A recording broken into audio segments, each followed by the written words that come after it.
আইরে মত হায় কারোলা ছাড়িলি, একে এক সবাকার ফানা করে দিলি।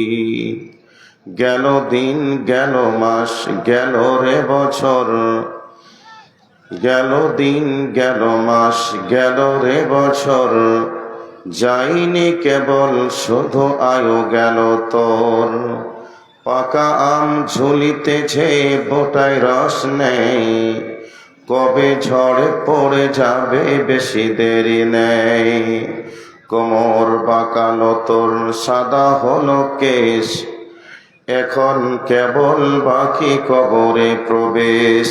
নারীগণ কুটে ধান ঢিকিতে চাপায়া, নাড়াচাড়া করে কিন্তু হাত বাছাইয়া। তোমরাও সেই মতো যত বন্ধুগণ, করো কাজ বাঁচাইয়া ইমানের ধন। যাহা করো করো কিন্তু হইয়া সাবধান, বিনষ্ট না হয় যাতে অমূল্য ঈমান। উপস্থিত আপামর জনসাধারণের নির্বাচিত চলমান সভার সভাপতি, উপস্থিত উলামায়ে কেরাম, গভীর রাতকে অতিক্রম করে চাতক পাখির মতো চেয়ে যারা কোরআন এবং সুন্নাহর আলোচনা শুনছেন, আমার সম্মানিত শ্রোতা মণ্ডলীগণ, পর্দার অন্তরালে অবস্থানরতা আমার জননীর জাতি মা ও বোনেরা, প্রশংসা মাত্র রব্বুল ইজ্জাতের জন্য, যিনি অক্ষয়, যিনি অক্ষয়, যিনার শেষ নেই, যিনার শুরু আছে শেষ নেই, তিনি হলেন ওয়াহদাহু লা শারীকা লাহ। সে আল্লাহ পাকের প্রশংসা অন্তর থেকে জ্ঞাপন করি, সকলে বলি আলহামদুলিল্লাহ। তারই পরে পরে শান্তি বর্ষিত হোক মহাবিশ্বের মহামানব নবিকুল শিরোমণি মা আমিনার লাল মরুর দুলাল সৈয়দুল মুরসালিন খাতামুন নবিয়্যিন মুহাম্মদুর রাসূলুল্লাহ সাল্লাল্লাহু আলাইহি ওয়াসাল্লামের উপর আল্লাহুম্মা আমিন। আপনাদের সম্মুখে পবিত্র কোরআন থেকে 3টা সূরা থেকে কয়েকখানা আয়াতে কারিমা পরিবেশন করেছি। হাদিসে নবাবী থেকে একখানা, সহিহ সনাদে বর্ণিত সুনানে তিরমিজি থেকে একখানা হাদিস পরিবেশন করেছি। কোরআন এবং সুন্নাহকে সামনে রেখে একটা গুরুত্বপূর্ণ বিষয়ের উপরে তত্ত্ববহল আলোচনা করার চেষ্টা করব ইনশাআল্লাহ।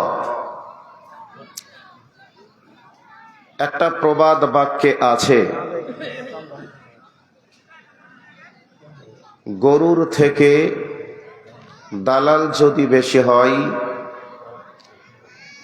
দালালি করবে কোথায়? গরু গিয়েছে মার্কেটে 10টা, তা কিনলে 10 জন কিনবে, সেই জায়গায় দেখা যাচ্ছে 20টা দালাল ঘুরছে,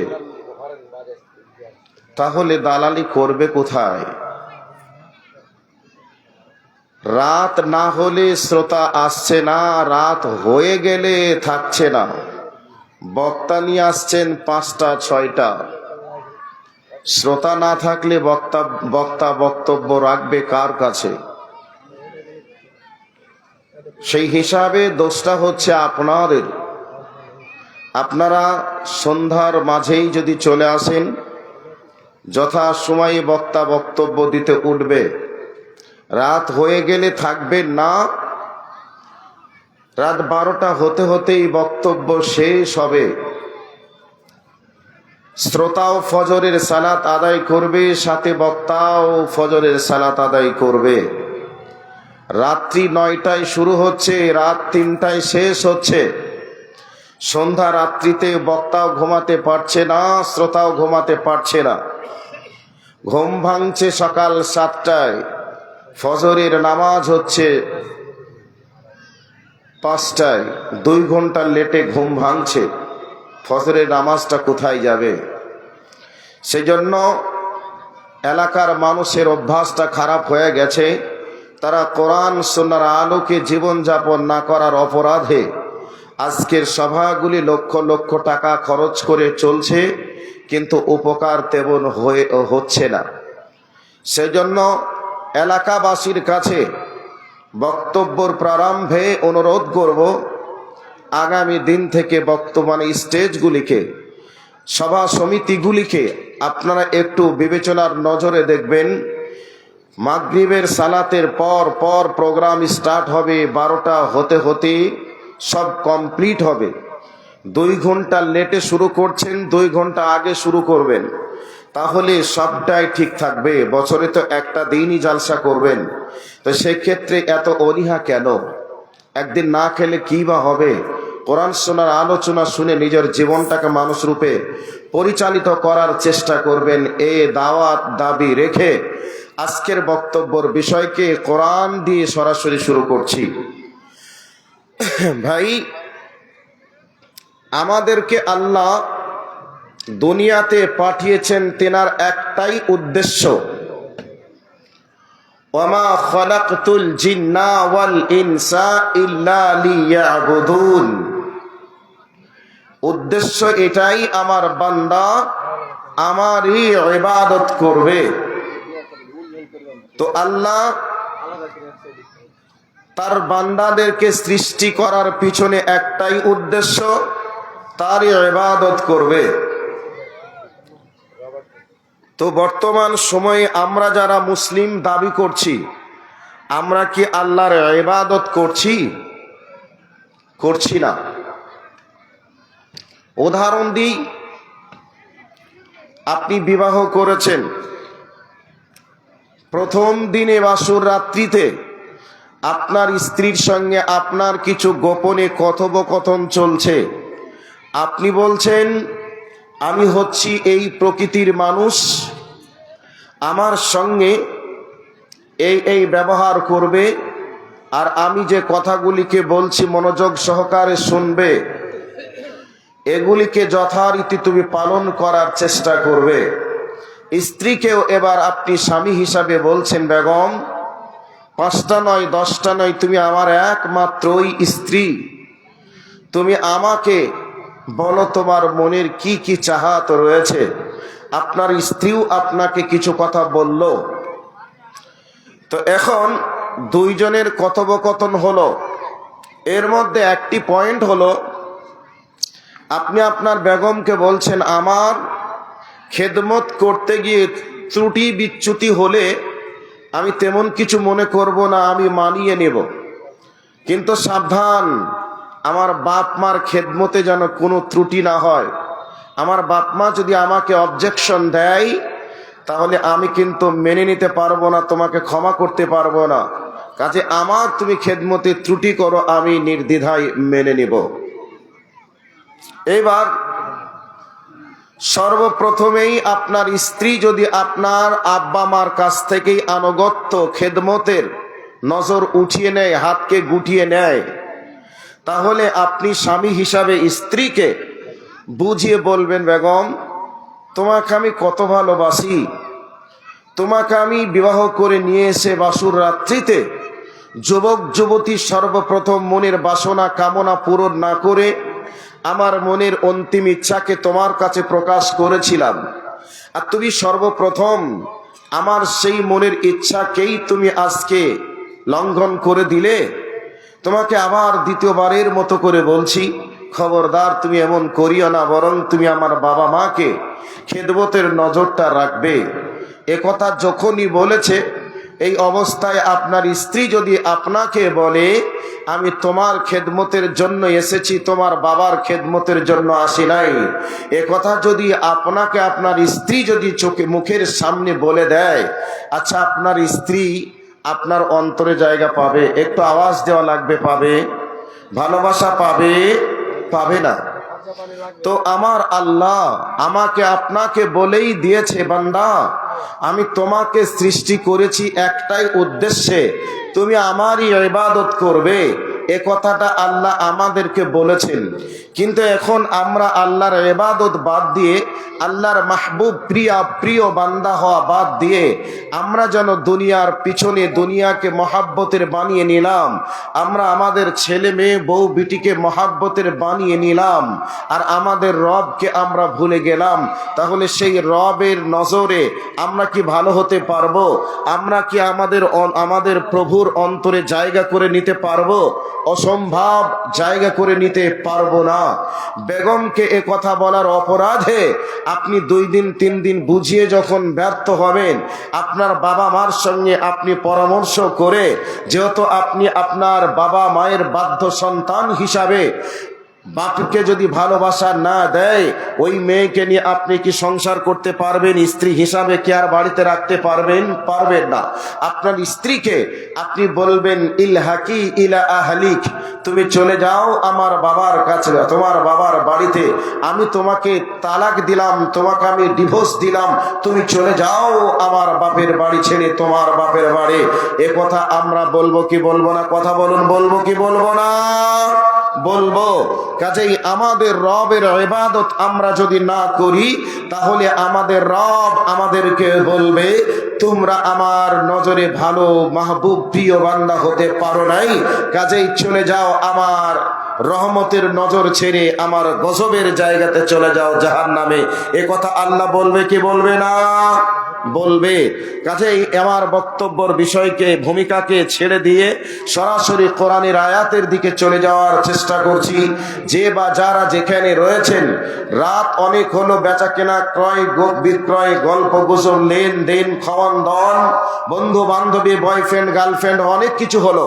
আর না, গভীর রাত, এই রাত্রিতে মহান প্রভু আল্লাহ দুনিয়ার আসমানে নেমে বান্দাদের কাছে চলে এসেছেন, আর বান্দাকে বলছেন, বান্দা তুই যে অন্যায় করেছিস, তুই যে পাপ করেছিস, এই পাপ তুই সহ্য করতে পারবি না, এই অপরাধ তুই সহ্য করতে পারবি না।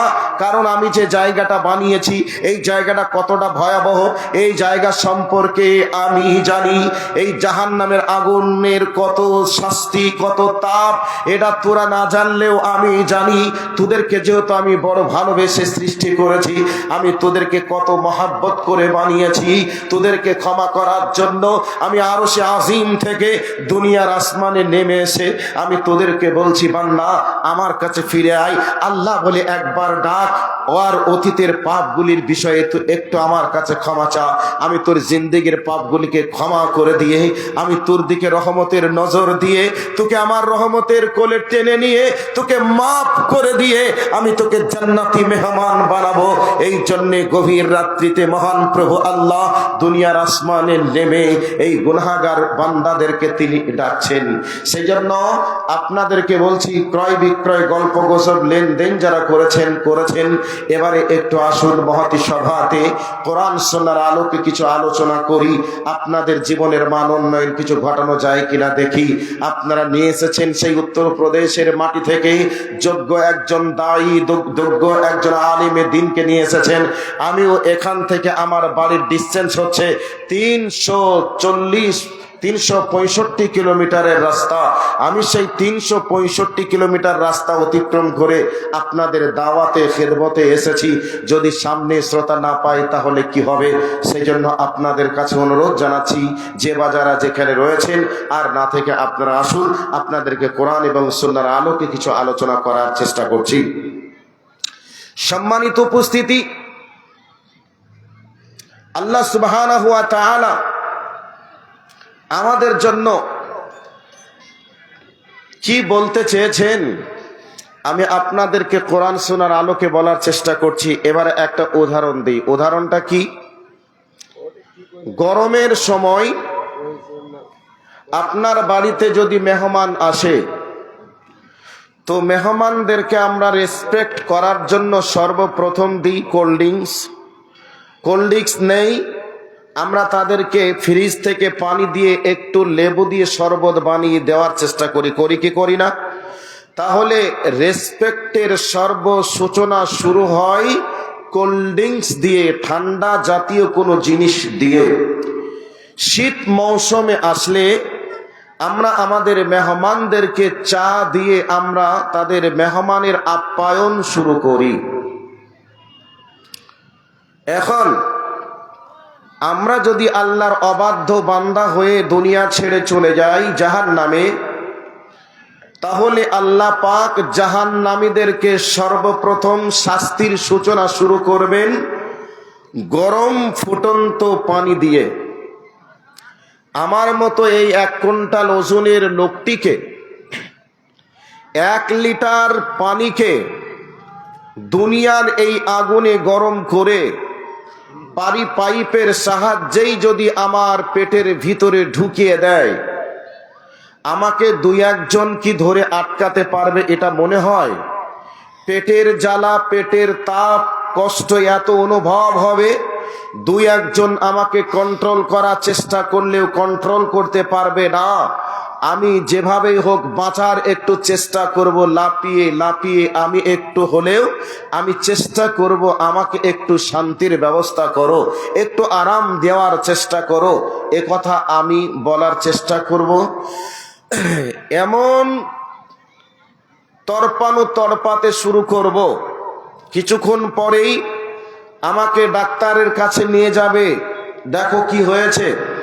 ডাক্তার ল্যাবরেটরির মাধ্যমে টেস্ট করবে, ছবি করবে, এক্স-রে ক্লিনিক ক্যামেরার মাধ্যমে এক্স-রে করে দেখবে যে আমার পেটের নাড়ি ভুঁড়ি সব লিক হয়ে আমার পেটের নাড়িগুলি একবারে গলে উনিয়ে চিকের মতো হয়ে গেছে।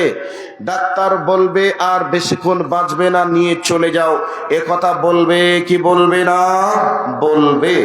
তো এই দুনিয়ার আগুনের থেকে আরো 70 গুণ তেজ বেশি হবে ওই জাহান্নামের আগুনের। ওই জাহান্নামের আগুন দিয়ে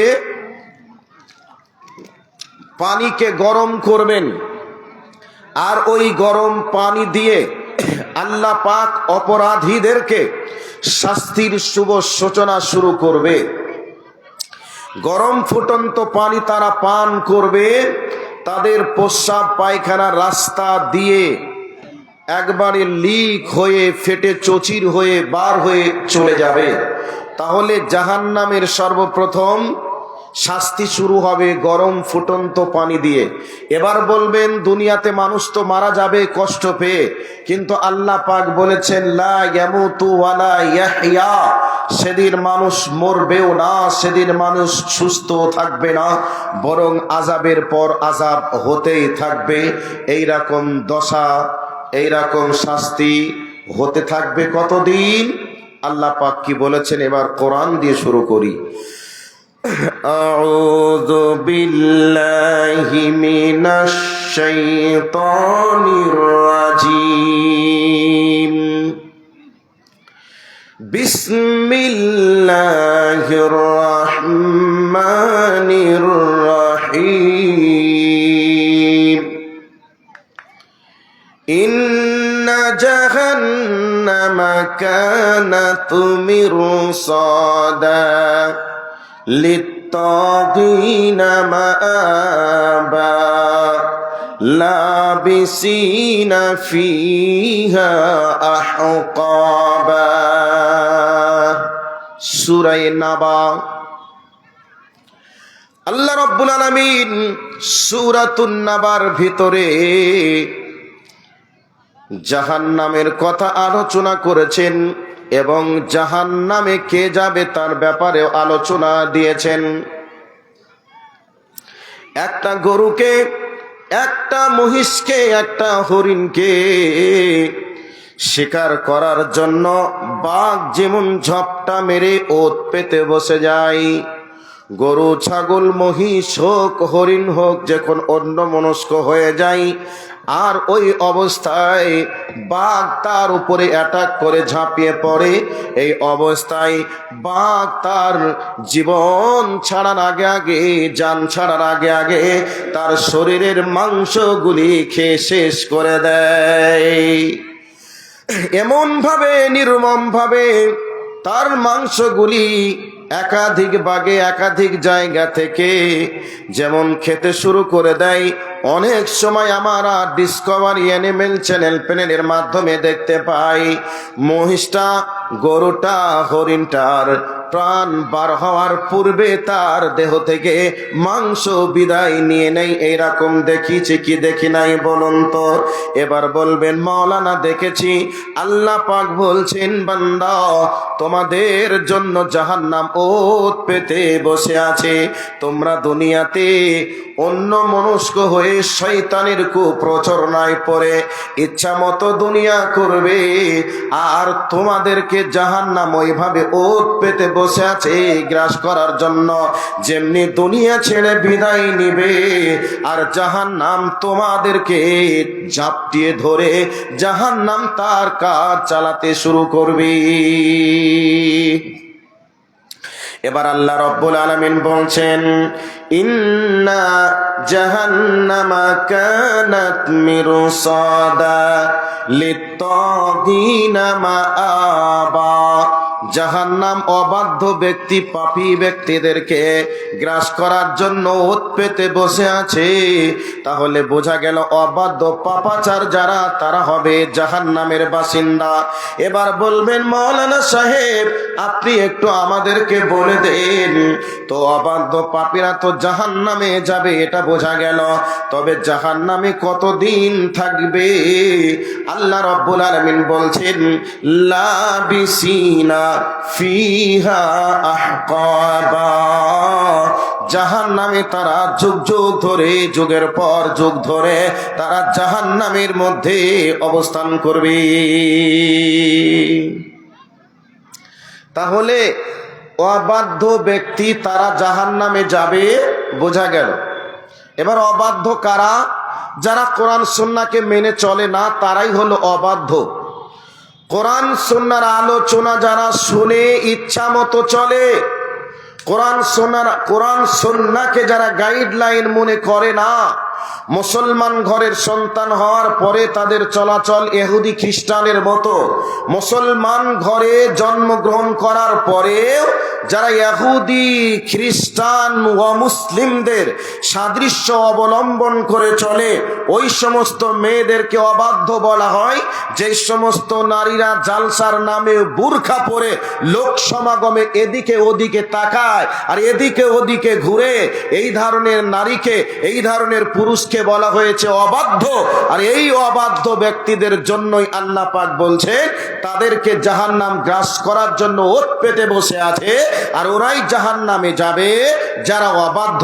এবার বলবেন থাকবে কতদিন? আল্লাহ পাক বলছে লাবিসিনা ফিহা আহকাবা, তারা যুগ যুগ ধরে জাহান্নামে অবস্থান করবে। এবার যুগ যুগ বলতে কি বোঝায়? আমরা সাধারণত বাংলা ভাষায় আমরা বলি এক যুগ সমান হচ্ছে 12 বছর, এক বছর সমান হচ্ছে 12 বছর। তাহলে ওখানে থাকবে কত? যুগ যুগ যুগ যুগ ধরে। তো যুগ যুগ ধরে একথা বোঝাতে গিয়ে আল্লাহ কোরআনুল কারীমে অন্য আয়াতের মধ্যে বলেছেন খালিদিনা ফিহা আবাদা। আল্লাহ পাক বলেছেন চিরদিন, চিরকাল, চিরস্থায়ী জাহান্নামে থাকবে। তাহলে যুগ যুগ ধরে বোঝাতে গিয়ে আল্লাহর কোরআনের অন্য আয়াত দিয়ে যদি আমরা ব্যাখ্যা নিই, এখানে তার ব্যাখ্যা বিশ্লেষণ ব্যাখ্যা বিশ্লেষণ বাস্তবায়িত হয় যে যুগ যুগ ধরে থাকার বাস্তবায়িত হচ্ছে চিরদিন, চিরকাল, চিরস্থায়ী ভাবে জাহান্নামের মধ্যে অবস্থান করবে। এর আলোচনা করতে গিয়ে আল্লামা কাইয়ুম রহমতুল্লাহ আলাইহি তিনি একটা চমৎকার উক্তি পেশ করেছেন। সেই চমৎকার উক্তিটা কি?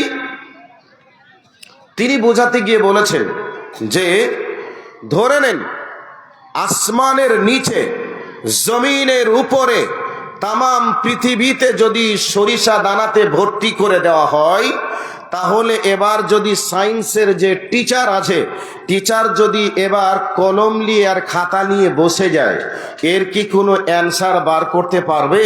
তামাম পৃথিবীতে যদি, গোটা পৃথিবীতে আসমানের নিচে জমিনের এই ফাঁকা জায়গাটাকে যদি সরিষা দানাতে ভর্তি করে দেওয়া হয়, তাহলে অঙ্কের গণিতের মানদণ্ড হিসাবে এর কি কোনো অ্যান্সার বার করতে পারবে? কত কোটি বছর হবে, ক মিলিয়ন বছর হবে, এর কি হিসাব বার করা যাবে?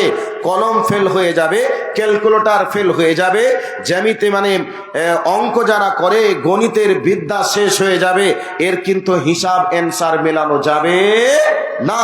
তো আল্লামা কাইয়ুম তিনি বলছেন, শুনে রাখুন, আসমানের নিচে জমিনের উপরে সরিষা দানাতে যদি ভর্তি করে দেওয়া হয়, ওরে আমার যুবক ভাই, যারা তোমরা নামাজ পড়ো না, যারা এখনো পর্যন্ত মদের বোতল ধরে যারা মদ পান করো, যে সমস্ত মা বোনেরা নামাজ পড়ে না, অবাধ্যতায় দুনিয়া করে, বেপরদায় দুনিয়ায় চলে, ওই ধরনের মা বোন যুবক ভাই আপনাদের উদ্দেশ্যেই বলছি, ভালো করে শুনে নেন। এই দুনিয়াতে একটা মানুষের ভিতরে যৌবন আসে, হয়তো মনে করে নেন 20 বছর বা 15 বছর, তাহলে 15 বছর আগে আপনার যৌবন ছিল না, দুনিয়া কি জিনিস আপনি জানতেন না। তাহলে 15 বছর আপনি দুনিয়া সম্পর্কে ততটা জানতেন না। এবার যখন 60 বছর বয়স হয়ে যায়, তখন আপনার শরীর থেকে আপনার যৌবন বিলুপ্ত হয়ে যায়, যৌবন বিদায় নিয়ে নেয়। তাহলে আপনি ধরে নেন 15 বছর থেকে 60 বছর থেকে যদি আপনি মাইনাস করে দেন 15 বছর, তাহলে আপনার এই দেহের ভিতরে যৌবন কতদিন থাকে? তাহলে 60 থেকে 15 যদি মাইনাস করে দেওয়া হয়, তাহলে 45 বছর হয়। এই 45 বছর দুনিয়াতে আপনি এই যৌবনের তাড়নায় পড়ে আপনি যাবতীয় অন্যায় করলেন, মনে যায় ইচ্ছা তাই আপনি যদি করে নেন, তাহলে শুনে রেখে দেন, আল্লামা কাইয়ুম রহমতুল্লাহ আলাইহি তিনি চিরকালের কথা বোঝাতে গিয়ে তিনি বুঝিয়েছেন, আসমানের নিচে জমিনের উপরে ফাঁকা জায়গাটাই যদি সরিষা দানাতে ভর্তি করে দেওয়া হয়, আর একটা ঘুঘুকে আর পায়রাকে যদি বলা হয়, ঘুঘুরে পায়রা রে, কবুতরকে আমরা পায়রা বলি, আপনারা কি বলেন জানি না, যাকে আরবিতে হামামুন বলে, তবে ওই ঘুঘু বা পায়রাকে যদি বলা হয় তুমি একটা করে দানা নেবে আর 7 আসমানের উপরে উড়ে যাবে, ওখানে তুমি 70 বছর বিশ্রাম করবে, তাহলে 70 বছর বিরতির পরে বা বিশ্রামের পরেও গোটা পৃথিবীর সরিষা দানা যদি শেষ হয়ে যায়, এইরকম দিন হবে। এটা পরকালবাসী যদি বুঝতে পারে, তবু তারা একটা সুস্থির নিঃশ্বাস ফেলে বলবে, আহারে, আমাদের জন্য এমন একটা দিন আছে, ওই দিনে আর আযাব হবে না, আমাদের মাপের ব্যবস্থা হয়ে গেছে। তারা একবার করে সুস্থির নিঃশ্বাস ফেলবে। আমার আল্লাহ বলছেন, লাবিসিনা ফিহা আহকাবা, তুমি যুগ যুগ ধরে জাহান্নামের মধ্যে তোমাদেরকে অবস্থান করতে হবে। এবার অবস্থান করবে জাহান্নামের ভিতরে। আল্লাহ পাক বলছেন, লা ইয়াসুকুনা ফিহা বারদা ওয়ালা শারাবা ইল্লা হামিমা ওয়া গাসসাকা। আল্লাহ বলছেন, ওরে আমার অবাধ্য বান্দারা, তোমরা জাহান্নাম সম্পর্কে কি বা জেনেছ? মনে করছো জাহান্নাম হয়তো একটা জায়গা, কিন্তু জায়গায় কথা সত্য রে। লা ইয়াসুকুনা ফিহা বারদা ওয়ালা শারাবা, সেখানে ঠান্ডা পানি তুমি পান করতে পাবে না। তুমি ঠান্ডা পানি পান করে একটু সুস্থির নিঃশ্বাস ফেলবে এমন কোনো সুযোগ থাকবে না। লা ইয়াসুকুনা ফিহা বারদা ওয়ালা শারাবা ইল্লা হামিমা ওয়া গাসসাকা, তোমাদের জন্য গরম ফুটন্ত পানির ব্যবস্থা থাকবে, যেই গরম ফুটন্ত পানি তুমি পিপাসার তাড়নায় পান করবে। পান করার সাথে সাথে তোমার প্রস্রাব পায়খানা রাস্তা ছিদ্র হয়ে বার হয়ে চলে যাবে। এমতো অবস্থায় জাহান্নামীরা আরো জোরে চিৎকার মেরে বলবে, রব্বুল আলামিন, গরম ফুটন্ত পানি পানি পান করলাম, আমাদের পায়খানা প্রস্রাবের রাস্তা দিয়ে সবকিছু লিক হয়ে বার হয়ে গেল।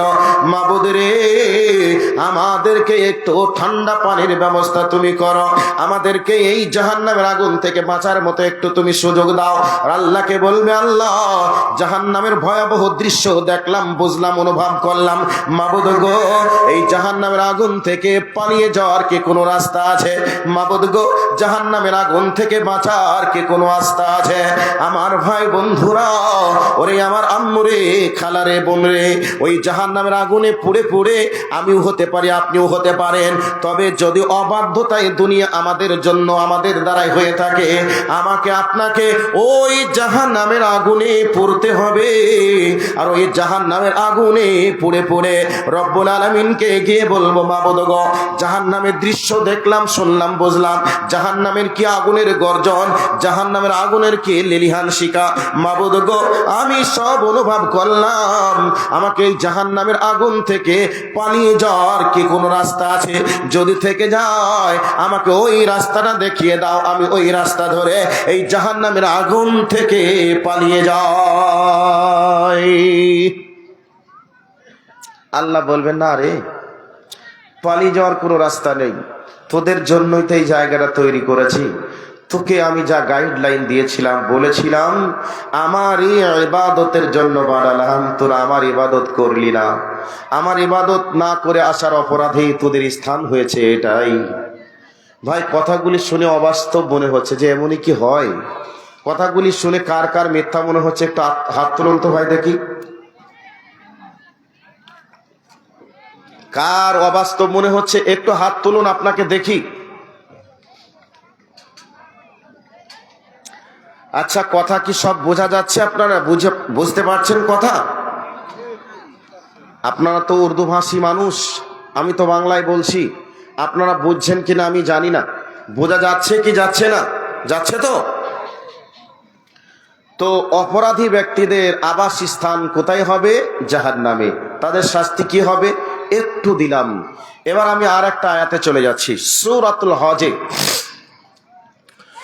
আল্লাহ রাব্বুল আলামিন বলেন, বিসমিল্লাহির রহমানির রহিম, ফাল্লাযীনা কাফারু কুত্তিআত লাহুম সিয়াবুম মিন নার ইসাব্বু মিন ফাওকি রুসিহিমুল হামীম ইসহারু বিহি মা ফি বুতুনিহিম ওয়াল জুলুদ ওয়া লাহুম মিন মাকামিউ মিন হাদীদ। আল্লাহ রাব্বুল আলামিন বলেন, জাহান্নামীদেরকে জাহান্নামের আগুনের পোশাক পরিধান করে দেওয়া হবে। আচ্ছা বলুন তো, জাহান্নামীদের শরীরে জাহান্নামের আগুনের পোশাক তৈরি করা হবে, আর ওই পোশাক জাহান্নামীদের শরীরে পরিধান করে দেওয়া হবে। পরিধান করার সঙ্গে সঙ্গে জাহান্নামীদের শরীর থেকে মাংসগুলি ঝলসিয়ে ঝলসিয়ে খসে খসে পড়তে থাকবে। এই অবস্থায় পিপাসা লেগে যাবে। আল্লাহকে বলবেন, মাবুদ গো জাহান্নামের আগুনের তাপ আমাদেরকে জ্বালিয়ে দিল, পুড়িয়ে দিল, মাবুদ গো একটু তুমি আমাদেরকে পানি দান করো, পানি দান করো। এবার মানুষকে পানি দান করা হবে, এমন পানি দেওয়া হবে পিপাসার তাড়নায় তারা তাই পান করবে, মনে করবে আমার এমন উপরটা ঝলসিয়ে গেছে, হয়তো পানিটা পান করলে ভিতরটা একটু ঠান্ডা হবে। আমার চোখের সামনে একজন ব্যক্তিকে দেখলাম রে, ওরে আমার আব্বা জান, যুবক ভাইয়েরা আপনাদেরকে বলছি শুনে নেন। একটা মানুষকে একদিন দেখতে গেলাম, ক্যান্সারের রোগে আক্রান্ত রোগী। ওই ব্যক্তিকে দেখতে গেলাম, ওই ব্যক্তি দেখছি বরফগুলিকে নিয়ে কর্মর কর্মর করে যেন চিবিয়ে চিবিয়ে খাচ্ছে। আমি জিজ্ঞাসা করলাম, চাচা যান, আপনি যে এই বরফগুলিকে কর্মর করে চিবিয়ে খাচ্ছেন, আপনার দাঁতে কি কষ্ট লাগছে না? আপনার জিহ্বায় কি লোড নিতে পারছে? এত ঠান্ডা বরফ আপনি চিবাচ্ছেন। বলছে, বিটারে আমার ভিতরটা এমন জ্বলন ধরেছে, এমন জ্বলছে, আমার মন বলছে আমাকে এই বরফটা যদি পেটের ভিতরে কিছু করে দেওয়া যেত, তাহলে হয়তো বা আমার পেটটা ঠান্ডা ঠান্ডা হতো, একটু আরাম পেতাম। তাহলে কোন কারণে মানুষ বরফ খেতে পারে, কোন সিচুয়েশন তৈরি হলে মানুষ বরফ খেতে পারে, একটু কল্পনা দেওয়ার জন্য বললাম। সেই জন্য বলছি, আমার সম্মানিত দর্শকদেরকে বলছি, আল্লাহ পাক মানুষদের শরীরে যখন জাহান্নামের পোশাক পরিয়ে দিবেন, ওই পোশাকে এমন তার শরীরে তাপ দেবে, এমন তার শরীরে হিট দিবে, ওই হিট দেওয়ার কারণে শরীরের ওপর ভাগের মাংসগুলি ঝলসিয়ে ঝলসে খসে খসে খসে খসে যখন পড়তে শুরু করবে, মহান প্রভুকে বলবে, রব্বুল আলামিন, আমার শরীরে এমন তাপ তুমি দিয়েছ, জাহান্নামের আগুনের হিট আমার শরীরে এত লেগেছে, মাংসগুলি তো খসে জমিনে পড়ে গেল, মাবুদ গো একটু পানি দাও, পানি দাও, একটু পানি পান করে আমার শরীরকে একটু ঠান্ডা করার চেষ্টা করি, আমাকে একটু নিজেকে আরাম দেওয়ার চেষ্টা করি। আল্লাহ পাক জাহান্নামীদেরকে এত গরম ফুটন্ত পানি দিবে, ওই গরম ফুটন্ত পানি তারা পিপাসার তাড়নায় পড়ে খাবে, যেমনি খাবে ওপরের তাপে যা কষ্ট পাচ্ছিল তার থেকে কষ্ট বেড়ে যাবে, ওপরের কষ্ট আবার ভিতরের কষ্ট একরকম ছিল আবার দুই রকম হয়ে গেল, এমন হয়ে যাবে গরম ফুটন্ত পানি পান করার সাথে সাথে তাদের প্রস্রাবের রাস্তা ছিদ্র হয়ে যাবে, পায়খানা রাস্তা ছিদ্র হয়ে পার হয়ে চলে যাবে। এবার তারা বলবে, চিৎকার মেরে কাঁদবে, রব্বুল আলামিন, এত ভয়াবহ শাস্তি কি করে লোড নিব গো, আমার উপর জ্বলে গেল, ভিতর পুড়ে গেল, মাবুদ গো, এই করে যখন চিৎকার মেরে কাঁদবে, জাহান্নামের ভিতরে জাহান্নামের গেটম্যান থাকবে, জাহান্নামের রক্ষীরা থাকবে, তাদের হাতে থাকবে লোহার হাতুড়ি, ওই লোহার হাতুড়ি দিয়ে জাহান্নামীদের মাথার উপরে প্রহার করবে, আর চিৎকারের আওয়াজে তাদের মাথা ফেটে চচির হয়ে যাবে। এইভাবে জাহান্নামীদের শাস্তি চলতে থাকবে। ওরে আমার যুবক ভাই, যৌবনের তাড়নায় পড়ে দিনকে দিন মনে করো না, রাতকে রাত মনে করে না, ধর্মকে ধর্ম মনে করো না, আল্লাহর আইনকে আইন মনে করো না। ওরে আমার মা বোনেরা, যৌবনের তাড়নায় পড়ে ধর্মকে ধর্ম মনে না করে, অপরাধকে অপরাধ মনে না করে, ব্যভিচারকে ব্যভিচার মনে না করে, ইচ্ছা মতো যৌবনের তাড়নায় নিজের জীবিকা নির্বাহের তাগিদে, যৌবনকে নিবারণ করার তাগিদে, কোথায় যৌবনকে ডেলিভারি দেওয়া যাবে, কোথায় যাবে না, এটা বিবেচনা না করে যে যা চাইলো সে তাই করে নিল। তবে শুনে রেখে দাও, একদিন তোমার যৌবন হারিয়ে যাবে, কিন্তু তোমার পাপগুলি তোমার আমলনামায় থেকে যাবে। সেই আমলনামায় থেকে যাওয়ার কারণে তোমার আর আমার এমন ভয়াবহ শাস্তি চলবে রে, সেই ভয়াবহ শাস্তি থেকে বাঁচার কোনো উপায় থাকবে না, পালানোর কোনো পথ থাকবে না। ভাইয়া, ভয়াবহ শাস্তি সামনে অপেক্ষা করছে। ওই জায়গা থেকে ক্লিয়ার হতে গেলে আপনাকে আর আমাকে এখান থেকেই ক্লিয়ার করে যেতে হবে। টাইম কাছাকাছি আসছে। এবার আমি ওই বিষয়গুলিকে যদি দীর্ঘায়িত করতে চাই তাহলে আর আমি আপনাদেরকে কিছু দিতে পারবো না। এবার আর একটা অপরাধের কথার দিকে চলে যাচ্ছি। আচ্ছা ভাই, মনে করে নেন আপনার দুইতলা বাড়ি, দুইতলা বাড়িতে আপনি আছেন, দুইতলা বাড়ি আর আপনার বাড়িটাই হচ্ছে একবারে রাস্তার সাইডেই। তো এখন নিচে যদি চিৎকার দিয়ে কাঁদাকাঁদি করে, হই হট্টগোল করে, ওপর থেকে শোনা যাবে কি যাবে না? ওপর থেকে শোনা যাবে না যে রাস্তাতে কোন মানুষটা কাঁদছে, কি হলো, এত হইচই হচ্ছে কি, এটা কি আপনি দেখতে পাবেন না, শুনতে পাবেন না? এখন আপনার কানে বলছে হইচই আওয়াজ হচ্ছে, কি কারণ? মারামারি লাগলো না কাটাকাটি লাগলো না ফাটাফাটি লাগলো, একটু দেখি তো। এবার উপর থেকে আপনি বলছেন, এই কি হলো রে, এত কাঁদছিস কেন, কি হয়েছে বল, এই মারিস না, এই মার মার মার, এই ধরনের কথা উপর থেকে মানুষ বলতে পারবে কি পারবে না? পারবে। ঠিক তেমন ফি জান্নাতিন ইয়াতাসাআলুন আনিল মুজরিমিনা মা সালাকাকুম ফি সাকার قالوا لم نك من المصلين ولم نك نطعم المسكين وكنا نخوض مع الخائضين। وكنا نكذب بيوم الدين حتى أتانا اليقين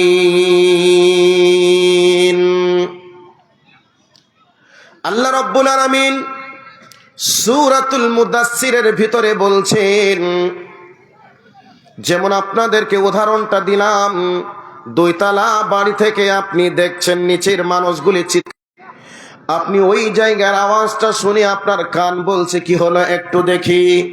যেমনি ওপর থেকে আপনি বলতে পারেন ভাই কি হলো, কেনই বা মারছো, কেনই বা কাঁদছে, এই অপরাধের কারণে মারছে, আচ্ছা এই অপরাধটা করেছে আরো দুবারই বেশি করে দাও, এরকম কথা আমরা বলি কি বলি না বলি? ঠিক তেমনি ভাবে জাহান্নামীরা চিৎকার মেরে মেরে কাঁদবে। চিৎকার আওয়াজ শুনে জান্নাতীরা বলবে ফি জান্নাতি ইয়াতাসালুন আনিল মুজরিমিনা মা সালাকাকুম ফি সাকার। জান্নাতীরা জাহান্নামীদেরকে বলবে, ও জাহান্নামীরা তোমরা কেন সাকার নামক জাহান্নামে এসেছো, বলো তোমরা কেন কাঁদছো, তোমাদের কাঁদার কারণ কি বলো। এই ধরনের কথা জান্নাতীরা যখন জিজ্ঞাসা করবে, জান্নাতীদের কথার উত্তরে জাহান্নামী সাকার নামক জাহান্নামের অধিবাসীরা বাসিন্দারা বলবে, ক্বালু লাম নাকু মিনাল মুসাল্লিন, আমরা দুনিয়ায় অপরাধ করেছিলাম, সেই অপরাধটার নাম হলো আমরা মুসল্লি ছিলাম না, আমরা নামাজ আদায় করিনি, আমরা সালাত আদায় করিনি। এই সালাত না আদায় করার অপরাধে আমাদেরকে এই সাকার নামক জাহান্নামে আসতে হয়েছে। তাহলে নামাজ না পড়ার অপরাধে মানুষরা কোন জাহান্নামে যাবে? সাকার নামক জাহান্নামে যাবে। এবার তারপরে আবার এক প্রকার লোক বলবে, বলো তো এই জাহান্নামে আসার 2 নম্বর কারণ কি? ওই অবস্থায় তারা বলবে, ওয়াকুন্না নাখুযু মাআল খাইদিন ওয়াকুন্না নুকাযযিবু বিয়াউমিদ্দিন। এইভাবে জিজ্ঞাসা করবে, এই অবস্থায় তারা বলবে, আমরা মিসকিনদেরকে, ক্ষুধার্ত ব্যক্তিদেরকে আমরা খেতে দিতাম না, ক্ষুধার্ত ব্যক্তি দেখার পরে থাকার পরেও আমরা ক্ষুধার্ত ব্যক্তিদেরকে আমরা অন্ন দিতাম না, বস্ত্রহীন ব্যক্তিকে আমরা বস্ত্র দিতাম না। এই ধরনের কথাগুলি বলবে। এরপরে বলবে, আমাদেরকে ধর্মের কেউ যদি আলোচনা শোনাতো আমরা তাদের সঙ্গে তর্ক বিতর্ক করতাম, তাদেরকে উপহাস করতাম, তাদেরকে তাড়ি দেওয়ার চেষ্টা করতাম, এই অপরাধগুলি আমরা করতাম, আলেম ওলামাদের সঙ্গে আমরা তর্ক বিতর্ক লাগাতাম।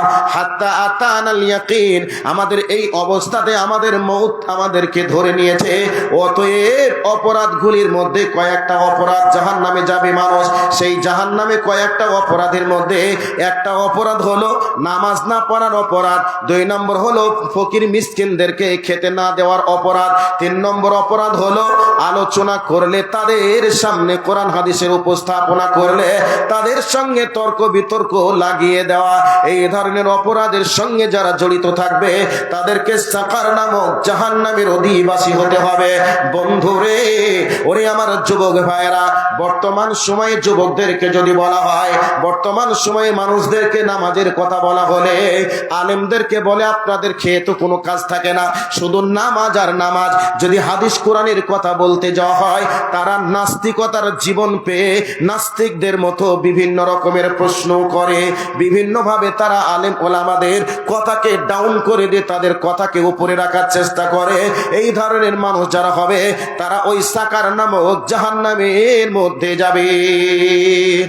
দেখি তো ভাই, এরকম অপরাধী কে কে আছে একটু দেখুন। এরকম অপরাধী নিজের দিকে একটু তাকিয়ে দেখুন যে এই অপরাধের সঙ্গে আমি জড়িত কি না। জড়িত যদি আপনি হয়ে যান তাহলে সেখানে আপনার কোনো নেতৃত্বের পাওয়ার থাকবে না, আপনার বংশের কোনো দাপট থাকবে না, শরীরের ক্ষমতা কোনো কাজে লাগবে না। ওই জায়গায় আপনাকে আফসোস করতে হবে, আঙ্গুল চুষতে হবে আর বলতে হবে এই অপরাধগুলি করেই আজকে আমাকে জাহান্নামে আসতে হয়েছে। এই জাহান্নামের শাস্তি কি করে সহ্য করব, কি করে ভোগ করব, এই নিয়ে আপনার আফসোস চলতে থাকবে। সম্মানিত উপস্থিতি, বক্তা এসে গেছে নাকি? এসে গেছে? সম্মানিত উপস্থিতি, আমাদের এই ভয়ঙ্কর ভয়াবহ শাস্তি চলবে যদি আমরা এই রোগে আক্রান্ত হয়ে থাকি। তাহলে এই রোগের ট্রিটমেন্ট আমাদেরকে নিতে হবে। আজ থেকে যারা সালাত আদায় করেন না, সালাত আদায় করতে হবে। যারা মিসকিন ফকির অভাবীদেরকে খেতে দেন না, তাদেরকে খাওয়ানোর চেষ্টা করতে হবে। আলোচকদের সঙ্গে তর্ক বিতর্ক করে জিতা যাবে না, কাজে এগুলিকে বন্ধ করতে হবে। আপনাদেরকে এই আয়াতটাকেও স্টপ করলাম। এবার চলে আসুন যে আয়াতটা আমি সর্বপ্রথমে পড়েছি। সময় হলে তারপরে হাদিসে চলে আসব।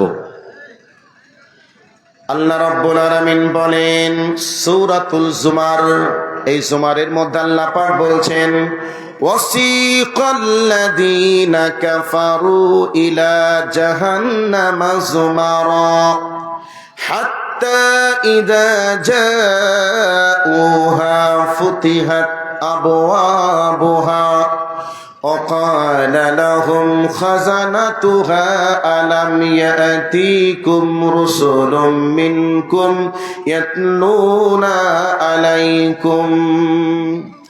আল্লাহ রাব্বুল আলামিন বলেন জাহান্নামীদেরকে জাহান্নামের দিকে হাঁকাতে হাঁকাতে যখন নিয়ে যাওয়া হবে, বন্ধুরে আমার, যদি আমরা বুঝে যাই আপনাদের পূর্ণিয়া 0 মাইলে গেলে আমরা মরে যাব, ওখানে গেলে আমাদেরকে আগুনে ফেলে দেওয়া হবে, দাও দাও করে আগুন জ্বলছে, এইরকম যদি আমরা জেনে যাই আর আমাদেরকে পুলিশ প্রশাসন মনে করে নেন হাঁকাতে হাঁকাতে নিয়ে যাচ্ছে, আচ্ছা বলুন তো আমরা কেউ আরামে হেঁটে হেঁটে যাব না? আমরা যেতে চাইবো না? একটু কথা বলুন।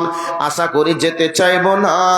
আবার যেতে চাইলেও কেউ কোনো দিক দিয়ে পালিয়ে গিয়ে বাঁচার রাস্তা খোঁজার চেষ্টা করব কি করব না? বন্ধুরে, আমরা জেনে যাব আমাদেরকে জাহান্নামের মধ্যে আল্লাহর ফেরেশতারা হাঁকাতে হাঁকাতে নিয়ে যাচ্ছে। এই সংবাদটা যখন জাহান্নামীরা জেনে যাবে, ওয়াসিকাল্লাযীনা কাফারু ইলা জাহান্নামা যুমারা, জাহান্নামীদেরকে জাহান্নামের ফেরেশতারা যখন হাঁকাতে হাঁকাতে জাহান্নামের দিকে নিয়ে যাবে, এবার বলবেন হাঁকাতে হাঁকাতে কেন নিয়ে যাবে? তারা জেনে গেছে আমরা হাসরের ময়দানে যত কঠিন বিপদে ছিলাম, এর থেকে ভয়াবহ বিপদের জায়গার নাম হচ্ছে জাহান্নাম।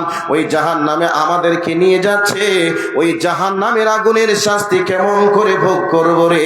এই অবস্থায় জাহান্নামীরা আর যেতে চাইবে না, একটু বসে আরাম নেওয়ার চেষ্টা করবে আর এদিকে ওদিকে পালিয়ে যাওয়ার চেষ্টা করবে।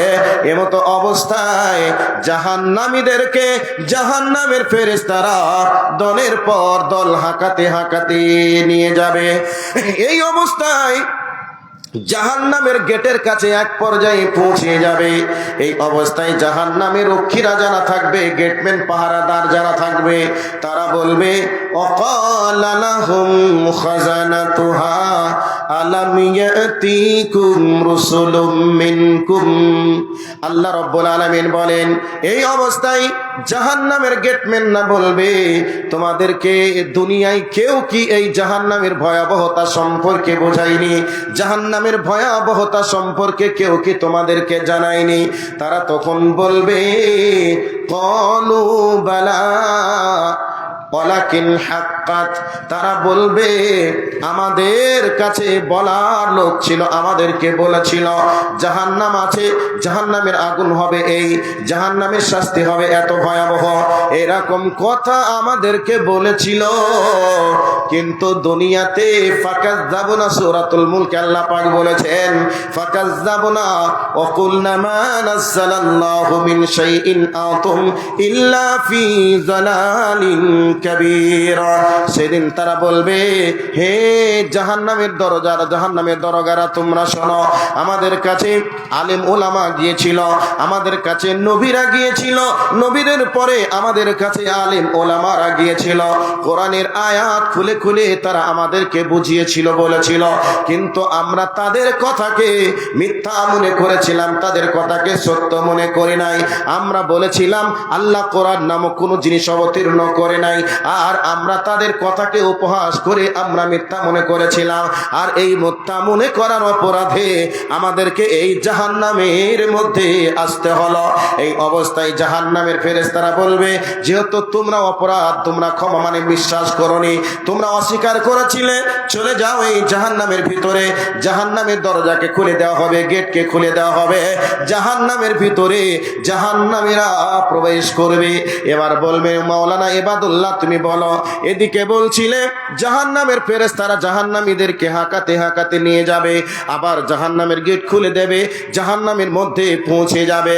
এবার বলো তো জাহান্নামের গেটই বা কত হবে, আর জাহান্নামে যাওয়ার বান্দাই বা কত হবে? আমি দীর্ঘায়িত লম্বা বক্তব্যের বিষয়ে সময় নয়, বিস্তারিত বলা যাবে না, তবে সহজে বলে দিই, শুনে নেন। গোটা পৃথিবীর অপরাধীগুলিকে একই সঙ্গে যদি নিয়ে গিয়ে একটা গেট খুলে দেওয়া হয়, তামাম পৃথিবীর অপরাধীগুলি একটা গেটের মধ্য দিয়ে প্রবেশ করতে পারবে, এত বড় জাহান্নামের গেট হবে। ভাইরা আমার, জাহান্নামের ভয়াবহর কথা আপনাদেরকে শোনাচ্ছিলাম। জাহান্নামের আযাব হবে, কথা চূড়ান্ত সত্য, কোরআন দ্বারা হাদিস দ্বারা প্রমাণিত। আল্লাহর নবী জনাবে মুহাম্মদুর রাসূলুল্লাহ সাল্লাল্লাহু আলাইহি ওয়াসাল্লাম বলেছেন, জাহান্নামী ব্যক্তিদের চেহারা কেমন হবে একটু হাদিস দিয়ে বলে দেই, আপনাদের কাছে একটু কিছু নেওয়ার চেষ্টা করব, দেখি তো আপনাদের মনটা একটু গলে কিনা। নবীজি বলছেন, একটা জাহান্নামী ব্যক্তির শরীরের চামড়া হবে 42 গজ পুরু, 42 গজ মোটা। এবার বলবেন দেহটা কত বড় হবে? নবীজি বলেছেন, ওয়াইজা মাজলাসাহু কামা বাইনাল মাক্কাতা ওয়াল মাদিনাতা। জাহান্নামী ব্যক্তি যে জায়গায় বসে থাকবে, পাছাটা যে জায়গায় থাকবে, ওই জায়গাটা হবে কামা বাইনাল মাক্কাতা ওয়াল মাদিনাতা, মক্কা এবং মদিনার সমান ডিসটেন্স হবে। মক্কা এবং মদিনার দূরত্ব কত? 480 কিলোমিটার। 480 কিলোমিটার জায়গা নিয়ে সে বসে থাকবে। আমার বাড়ি কত কিলোমিটার বললাম? 360 থেকে 65 কিলোমিটার দূরে আমার বাড়ি। তো 360-65 কিলোমিটার দূর আসতে গেলে সকালে বার হতে হয় ফজরের সালাতের পর, আর এসে আপনাদের কাছে পৌঁছাতে হবে মাগরিবের সালাতের পর। তাহলে কত ঘন্টা সময় লাগছে আপনি বুঝে নেন। তাহলে 480 কিলোমিটার জায়গা নিয়ে একটা জাহান্নামী ব্যক্তি বসে থাকবে। আর নবীজি সাল্লাল্লাহু আলাইহি ওয়াসাল্লাম বলেছেন, আর একজন একটা জাহান্নামী ব্যক্তির মুখের দাঁত হবে উহুদ পাহাড় সমান। উহুদ পাহাড় সমান। উহুদ পাহাড় কত বড়? 12 কিলোমিটার প্রশস্ত আর 3 কিলোমিটার এইরকম উঁচা। তাহলে এত বড় লম্বা চওড়া একটা জাহান্নামী ব্যক্তির দাঁত হবে। জাহান্নামী ব্যক্তির এই কাঁধ থেকে এই কাঁধের ডিস্টেন্স হবে, দূরত্ব হবে একদিন এক রাত দ্রুতগামী একটা প্রাণী ছুটবে। এত বড় চেহারার অধিকারী হবে একটা জাহান্নামী ব্যক্তি। আর এই জাহান্নামী ব্যক্তির শাস্তি চলবে জাহান্নামের ভিতরে। সেই জাহান্নামের শাস্তির লোড কি আমরা নিতে পারবো? অসম্ভব, আমরা পারবো না। সেই জাহান্নাম থেকে বাঁচতে হলে আমার পূর্বের আলোচক আলোচনা করেছেন আমালান সলিহা, নেক আমল। নেক আমল যদি করা যায় তাহলে জাহান্নামের শাস্তি থেকে বাঁচা যায়, জাহান্নামের শাস্তি থেকে আমরা বাঁচতে পারবো। এবার এই বক্তব্যের সার মর্ম কথা এখান থেকে ক্লিয়ার করলাম, জাহান্নামের শাস্তির কথা একটু হলেও আপনাদেরকে আইডিয়া দিতে পারলাম। এবার জান্নাতের কথা একটু বলে দিই। আল্লাহ সূরাতুজ জুমারের ভিতরে জান্নাতীদের কথা যেভাবে বলেছেন, জাহান্নামীদের কথাও সেভাবেই বলেছেন। ওয়াসিকাল্লাযীনা তাকাউ ইলা হাত্তা ইযা